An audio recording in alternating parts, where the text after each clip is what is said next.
Eh bien, les Phonophories, un spectacle totalement multisensoriel où on a cherché toujours à ce que le son et le visuel aillent tout le temps ensemble. On a une musique très gestuelle. Si on touche des points, eh bien c'est des shtak, shtak, des staccato ou des slaps du saxophone.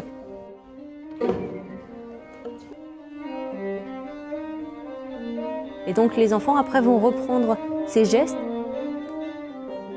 On est en interaction complète, c'est-à-dire des points, ça va devenir comme une partition. C'est une partition, finalement l'ensemble de ce qui est visuel devient une partition qu'on lit en direct.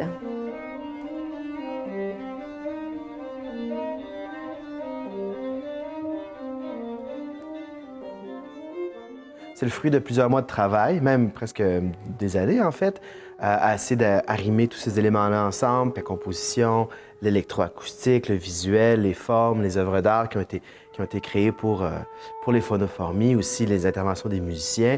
Donc c'était vraiment la rencontre de plusieurs éléments, les enfants qui adhèrent à l'univers.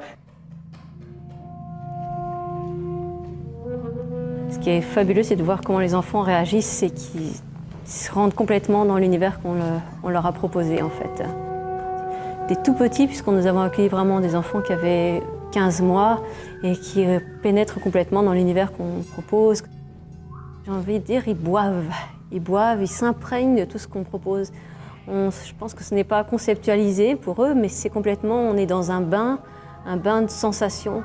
Et chacun a sa réaction, donc ça peut être certains qui sont dans l'observation, d'autres foncent carrément dans ce qu'on propose, dans la matière qu'on propose, d'autres nous observent.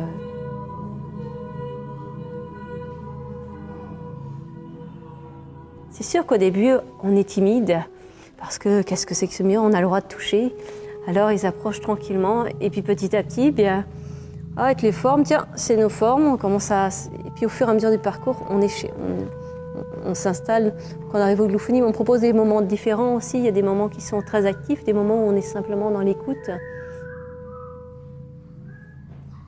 Car on a à la fois des moments où l'enfant va être en individuel, va aller chacun s'approprier, puis d'autres moments où on fait de la musique ensemble.